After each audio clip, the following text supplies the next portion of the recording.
Olá, bom dia, graça e paz do nosso Senhor Jesus, tudo bem? Sejam bem-vindos a mais um trimestre, o último trimestre da nossa Escola Bíblica Dominical. Estamos chegando ao final desse ano e neste último trimestre nós estaremos abordando o assunto que estaremos tratando durante os domingos, as cartas de Paulo. Faremos um estudo sobre os livros de Tessalonicenses, de Timóteo, Tito e Filemão, as cartas que o apóstolo Paulo escreveu para estas igrejas e o conteúdo dessas cartas para aqueles cristãos que lá estavam. Então, durante esses meses agora de outubro, novembro e dezembro, estaremos abordando esses assuntos. Eu espero que você esteja conosco aqui participando, acompanhando, estudando e se fazendo aí presente, ou aqui pelo nosso canal do YouTube, que a gente transmite as aulas, ou também presencial, já que a nossa igreja voltou às atividades de forma presencial. E se você puder estar conosco, vai ser sempre uma honra, uma bênção, uma alegria. Nós temos classe dos adultos, dos jovens, dos adolescentes, juniores, as crianças, todas elas funcionando normalmente, tá bom? Mas se você ainda não pode estar conosco, damos esse recurso a você aqui aos domingos pela manhã, de 9 às 9h30, mais ou menos 30 minutos de aula, tá bom? Então vamos nessa manhã então olhar um pouco para essa carta que Paulo escreveu a Tessalonicenses, mas antes eu quero orar. Vamos orar? Vamos pedir a Deus a orientação para esse momento que vamos viver aqui. Oremos. Deus, nosso Pai, obrigado, Senhor, por esse dia, obrigado por essa oportunidade, obrigado por nos dar a condição de podermos estudar a Tua Palavra, contemplarmos a Tua Palavra. Que o Senhor continue, Deus, a falar conosco, a nos dar, Deus, toda a direção para esse tempo que vamos viver. Assim nós choramos para a glória do Teu nome, em nome de Jesus. Amém.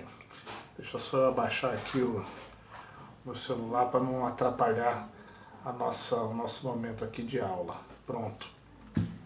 Então, como comecei a falar, a gente vai estudar então a carta que Paulo escreveu para a igreja que fica lá em Tessalônica. Para que a gente se oriente, que a gente se localize, quando Paulo está em sua viagem missionária, diz lá o livro de Atos dos Apóstolos, capítulo de número 17, que quando ele está lá em viagem, ele passa por Anfípolis e Apolônia e chegam até Tessalônica.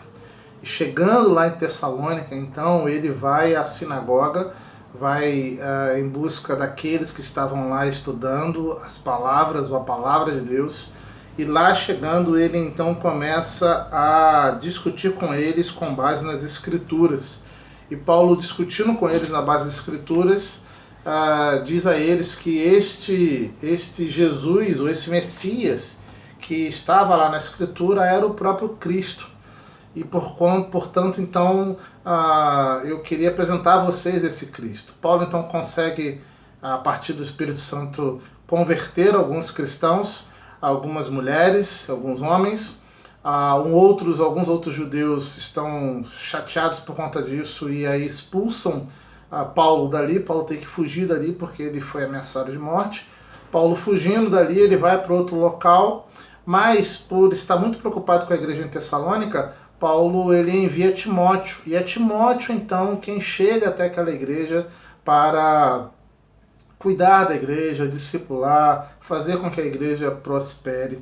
E aí então Timóteo estando lá, Paulo agora envia a carta à igreja e também a Timóteo, para que então ele receba notícias, e não somente receba notícias, mas dê também algumas orientações, alguns esclarecimentos para aquela igreja.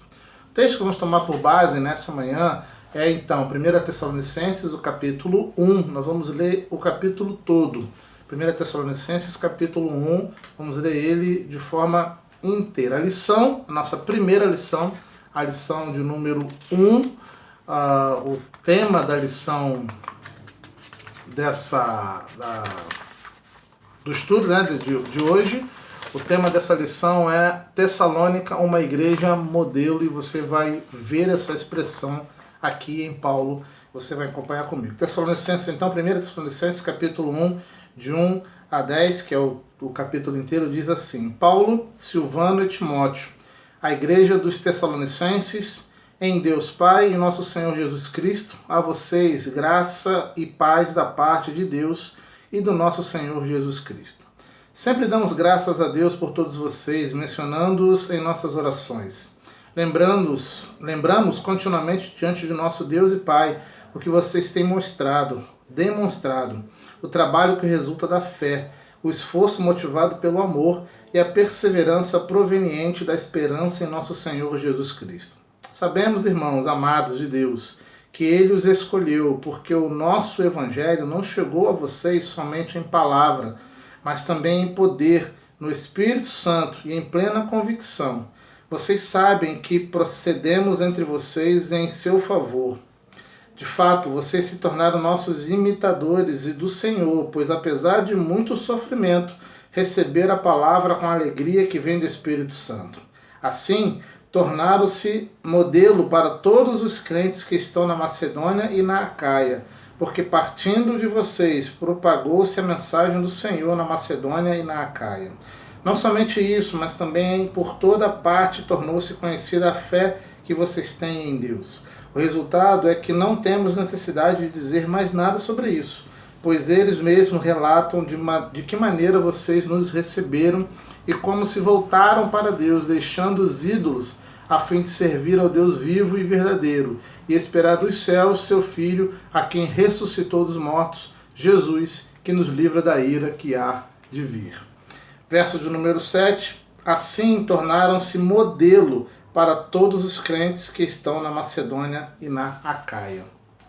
Paulo então está olhando para essa igreja que começou lá tanto tempo atrás e está dizendo, olha, eu estou feliz de ver vocês. Eu estou feliz de ver o crescer de vocês, o desenvolvimento de vocês. Eu estou feliz que vocês estão olhando para o Evangelho e se preocupando em continuar pregando esse Evangelho, anunciando esse Evangelho, tanto na Macedônia quanto na Acaia. Estou feliz de saber que vocês permanecem firmes no amor em Cristo e na preocupação de anunciar Jesus Cristo àqueles que ainda não conhece. Então Paulo está muito feliz com essa igreja. E ele destaca, durante esse capítulo primeiro, ele destaca algumas coisas muito impressionantes para essa igreja, que também serve também para as nossas igrejas, que também serve para a gente enquanto povo. O que ele destaca? Primeiro ele fala sobre esse cumprimento em que ele destaca a graça de Deus. Verso 1, ele deseja que a graça de Deus esteja perante o povo. Graça de Deus é a única base para a paz em seu povo. Graça de Deus é aquilo que, de fato, nós necessitamos, nós precisamos. Sem a graça nós não conseguiremos esse favor imerecido de Deus. E Paulo já começa a destacar logo no primeiro versículo. Olha, que a graça de nosso Senhor Jesus esteja com você. Depois disso, o segundo momento que ele destaca é a preocupação com a oração. Porque olha o que ele vai dizer agora no verso de número 2. Sempre damos graças a Deus por todos vocês, mencionando-os em nossas orações. Paulo está deixando de forma clara que para que essa igreja continue sendo um modelo, para que essa igreja permaneça vivendo esse modelo, é necessário permanecer orando, destacando-se nas orações, se preocupando em orar por aqueles que estão necessitados. A prioridade na vida dos cristãos, dos primeiros cristãos, era sempre a oração. Eles tinham aquilo como algo essencial, que eles não poderiam abrir mão jamais, que era algo indiscutível, inquestionável. Para uma igreja se fortalecer, para que uma igreja permanecesse, é necessário que você, então, proporcionasse momentos de oração, determinasse momentos de oração, cultivasse na vida do povo essa vida de oração, essa preocupação com a oração. Então Paulo está deixando claro que não somente ele orava pela igreja, mas que aquela igreja é uma igreja modelo porque se preocupava em orar pelos seus. Terceiro, Paulo vai falar sobre a gratidão pela vida que ele tem daqueles que estão vivendo na igreja, os santos. verso 3 e verso 4, Paulo vai dizer o seguinte: lembramos continuamente diante do nosso Deus e Pai o que vocês têm demonstrado, o trabalho que resulta da fé, o esforço motivado pelo amor e a perseverança proveniente da esperança em nosso Senhor Jesus Cristo. Sabemos, irmãos, verso 4, amados de Deus, que Ele os escolheu. Paulo, ele é movido por uma intensa gratidão. Paulo está olhando para os tempos, e aqui é bom ressaltar, essa igreja em Tessalônica, uma igreja que nasceu e cresceu em meio à perseguição.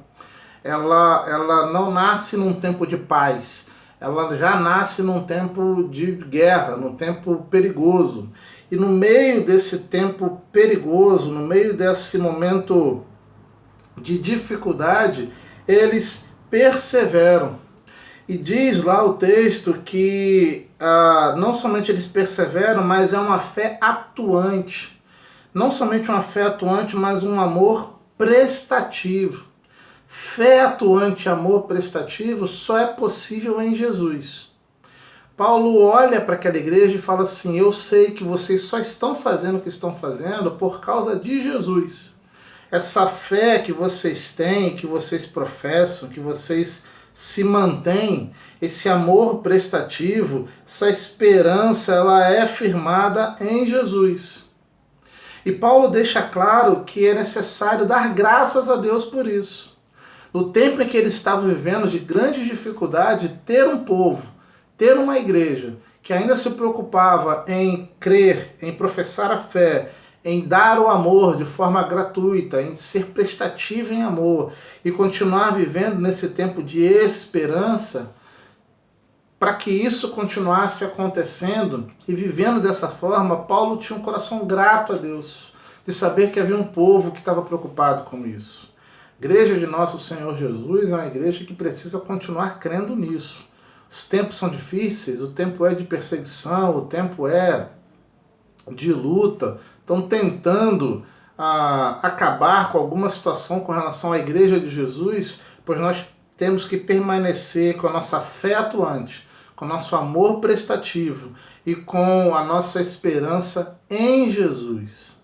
Eu costumo dizer que quem responde pela igreja de Jesus é o dono da igreja de Jesus, e o dono da igreja de Jesus é o próprio Cristo. Ele é que é o dono.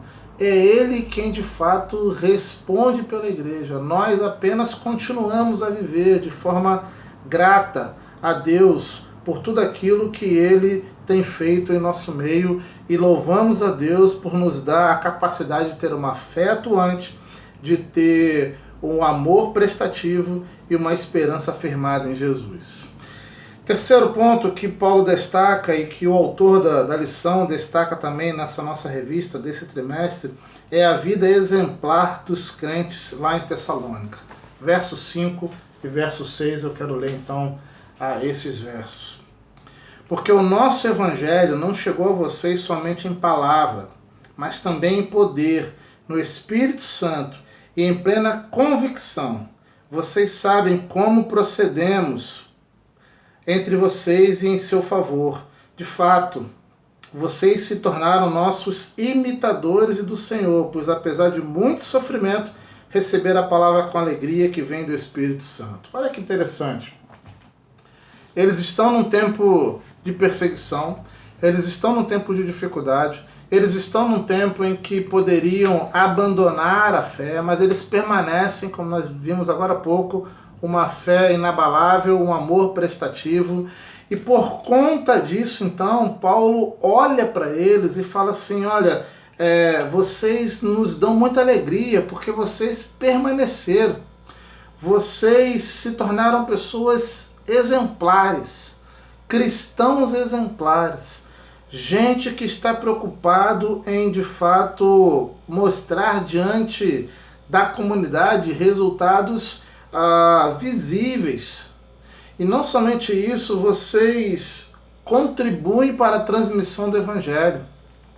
Vocês não estão só colocando ou vivendo preocupados com uma estrutura, mas vocês estão preocupados em proclamar, em falar, em colocar para os outros quem é Jesus. Não somente vocês estão preocupados no momento de ter essa igreja funcionando dominicalmente, semanalmente, mensalmente, mas vocês também estão preocupados em que essa igreja funcione de forma sadia, de forma saudável, que o objetivo claro ali, que é a apresentação do evangelho, seja algo concreto, que seja algo real, que seja algo palpável, palatável, seja algo perceptível, visível. E Paulo está dizendo, olha, eu louvo a Deus pela vida de vocês. Louvo a Deus porque vocês se tornaram gente exemplar e por isso é uma igreja modelo. Por isso é uma igreja que poderia ser trazida para exemplificar como é uma igreja ou como essa igreja deveria ser. Quarto ponto, Paulo fala sobre a fé, o amor e a esperança, que são as características da igreja de Jesus, e eu quero voltar nesse ponto agora no verso número 7. Assim, tornaram-se modelo para todos os crentes que estão na Macedônia e na Acaia. Como que essa igreja era reconhecida? Como que a igreja de Jesus em Tessalônica era reconhecida? Ela não era reconhecida por ser preocupada em se mostrar, uma projeção nacional e internacional. Ela não era preocupada em ter um bom marketing, em ter uma boa mídia. Ela não estava preocupada em ir para os canais de televisão. Ela não estava preocupada com isso. A igreja de Tessalônica estava preocupada em exercer aquilo que são os pilares do evangelho: fé, esperança e amor.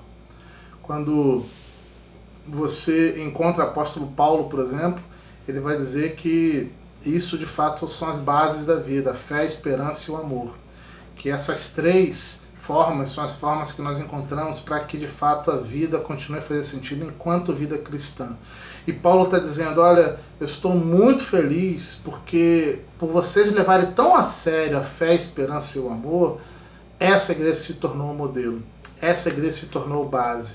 Pelo fato de vocês mostrarem que mesmo em meio à perseguição, vocês permanecem prosperando, vocês permanecem mostrando quem vocês são, tanto na Macedônia quanto na Acaia, mesmo nesse tempo tão difícil, vocês permanecem fiéis ao Evangelho. E a fidelidade ao Evangelho é fundamental para que mesmo que outros sofram maus tratos, a igreja permaneça fiel. As perseguições continuam acontecendo, mas eu tenho dito que perseguição acelera e deveria acelerar o crescimento de Deus e não o contrário. Tem gente que acha que porque a perseguição aumenta, que a igreja diminui, ou que o avanço da igreja diminui. Não, é exatamente o contrário. Quanto mais perseguição, quanto mais tempo de dor, quanto mais tempo de dificuldade, maior é o crescimento da igreja. Assim funcionou ao longo da vida inteira. Quando a igreja estava tão somente ali em Jerusalém, era uma expressão de igreja. No momento em que há uma perseguição, nós aprendemos a expressão dispensação. É esse momento que a igreja então sai desse ambiente e começa então a brotar em outras regiões e a florescer em outras regiões. E aí a gente encontra a diáspora, que é esse movimento externo e interno. Eu vou para um local e lá naquele local eu estabeleço uma nova igreja. Eu vou para um local e estabeleço uma nova igreja. E é assim que funciona quando nós experimentamos da perseguição. Então, fé, esperança e amor, essas características que são e fazem parte da igreja de Jesus. E por fim, o apóstolo Paulo fala sobre, de fato, como essa igreja se torna um modelo. Verso de número 8, Paulo fala, porque partindo de vocês, propagou-se a mensagem do Senhor na Macedônia e na Acaia. Por que essa igreja é uma igreja modelo? Porque partindo dali, a Macedônia e a Acaia se tornaram alvos para a propagação do Evangelho. Eles não só experimentaram do Evangelho, não só eles foram impactados pelo poder do Evangelho, não só eles experimentaram da graça de Jesus, como agora eles estão preocupados em mostrar a outros que graça é essa, que amor é esse, que esperança é essa, como que a gente pode também viver essa nova perspectiva, como que é possível viver, mesmo nesse tempo de perseguição, de dificuldade, viver uma igreja que é uma igreja modelo, porque ali, quando se encontram ali, quando eles se encontram ali, conseguem perceber a fé, a esperança e o amor.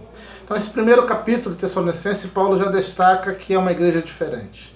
Nos demais capítulos, você vai encontrar a estrutura do ministério nesta igreja, ministério cristão, o ministério pastoral, mas o ministério cristão. Mas desse primeiro capítulo, o destaque é que, de fato, agora nasce uma igreja diferente. Nasce uma igreja que pode ser usada como modelo.